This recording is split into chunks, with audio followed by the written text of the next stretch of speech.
et à tous. Alors aujourd'hui, je ne suis pas venu vous donner un cours de cuisine. Non, on n'est pas dans une émission de Maïté, qu'elles sont belles mes carottes. Non, absolument pas. Aujourd'hui, je suis venu vous parler de la vie en présence, de ce qu'est vivre en présence et de vous transmettre quelques petits exercices tout simples, journaliers, que l'on peut utiliser de soi à soi, de soi en soi, pour être en présence, aligné constamment avec soi-même. Et notamment lorsque nous faisons des actes répétitifs habituels et qui deviennent tellement machinaux que, tout simplement, nous avons l'esprit et le mental totalement ailleurs. Ce peut être par exemple d'éplucher des légumes, des patates, des carottes, ce peut être de balayer, de passer l'aspirateur, voire de conduire sa voiture toujours et encore sur le même trajet. Ce sont des actes journaliers, machinaux, que nous faisons de plus en plus machinalement. Et comme il n'y a rien d'exceptionnel dans ce que nous vivons, tout simplement de se retrouver avec notre corps physique qui est dans une action donnée, donc présentement d'éplucher par exemple des carottes, et en même temps d'avoir mon mental qui se balade autour de moi, de mon axe vertical donné par mon propre corps.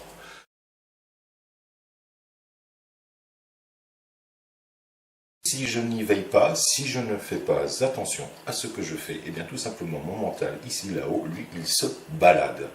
Il se balade et quelque part, il pense à, si je le laisse aller, à une infinité de choses.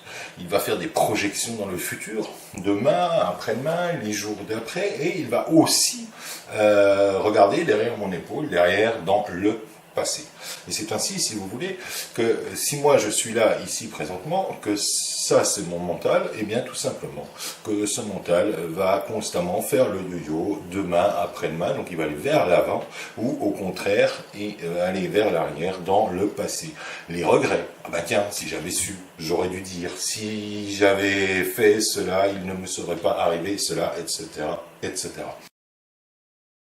C'est ainsi qu'on se fatigue, c'est ainsi que l'on se stresse, mais c'est aussi ainsi que l'on fait des tas de projections qui peuvent par exemple et parfois créer des craintes, créer des peurs en nous, au fond de nous, et toutes ces situations sont absolument stressantes. On peut être maître de soi, on peut être maître de son mental, tout simplement en se réalignant sur soi par sa seule et unique pensée. Lorsque j'épluche une carotte, bien souvent, comme je vous le disais, c'est machinal. C'est tellement machinal que je suis ici en train d'éplucher ma carotte et que se passe-t-il ? Mon mental, il va penser à demain, à après-demain, il va faire ses projections dans le futur.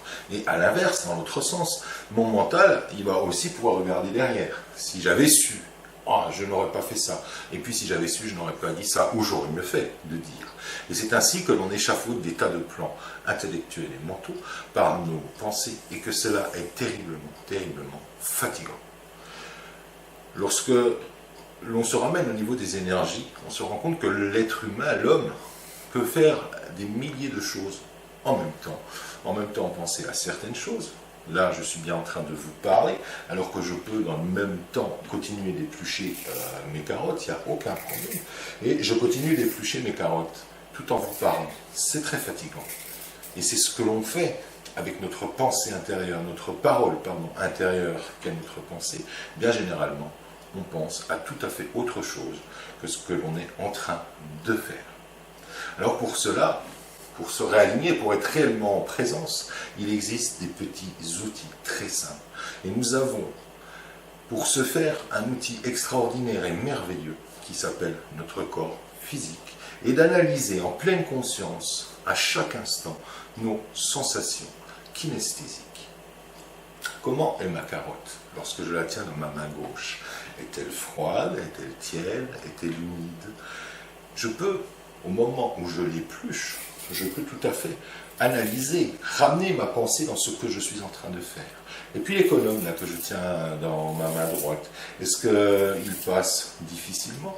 Est-ce qu'ils passent facilement sur ma carotte ? Est-ce que la sensation est rugueuse ? Est-ce qu'elle est douce ? Ce sont les analyses kinesthésiques de mon corps en instant présent. Les perceptions de mon corps, de mon toucher, de maîtriser quelque part ce toucher par la maîtrise de mon corps intellectuel.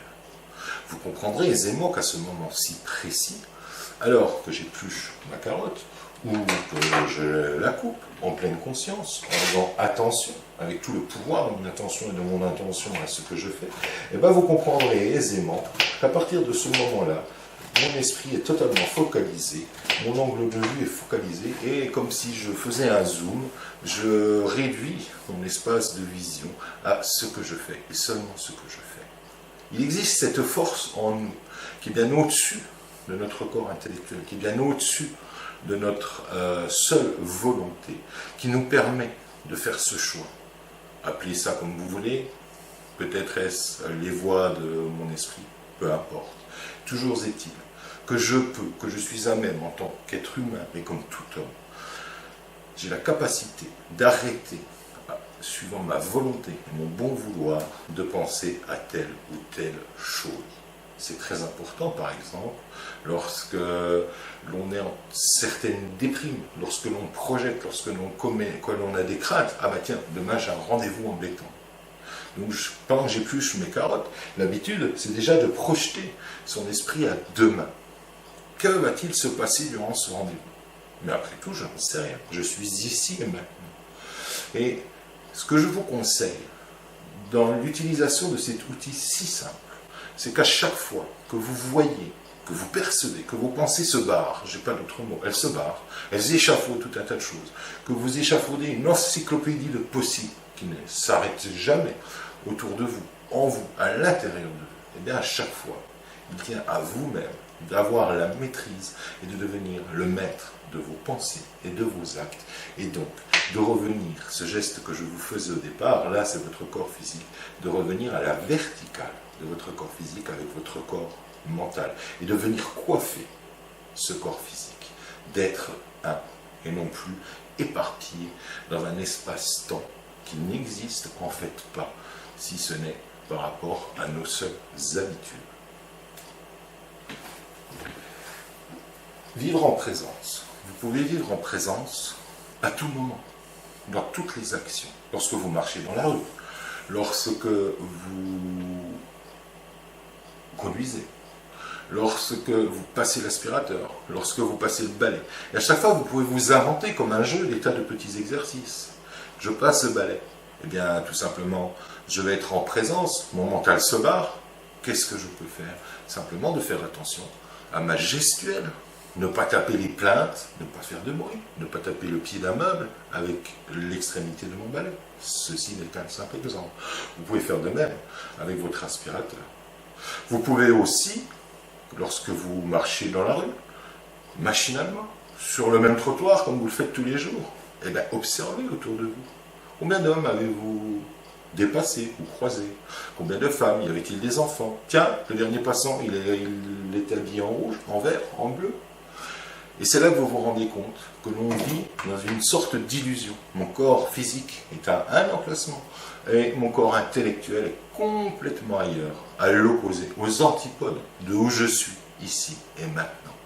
Là aussi, vous pouvez ramener, en utilisant vos sens, en utilisant cette maîtrise, vous pouvez tout simplement vous ramener en présence. Combien est-ce que j'ai croisé de personnes? Comment étaient-elles habillées? Etc. etc. C'est cela, être en présence. Et croyez-moi, c'est extrêmement reposant que de vivre comme ça, que de commencer à se maîtriser, à maîtriser son corps par la pensée qui vient simplement coiffer son corps et de maîtriser cette pensée par ce que fait son corps. C'est une espèce de boucle, là,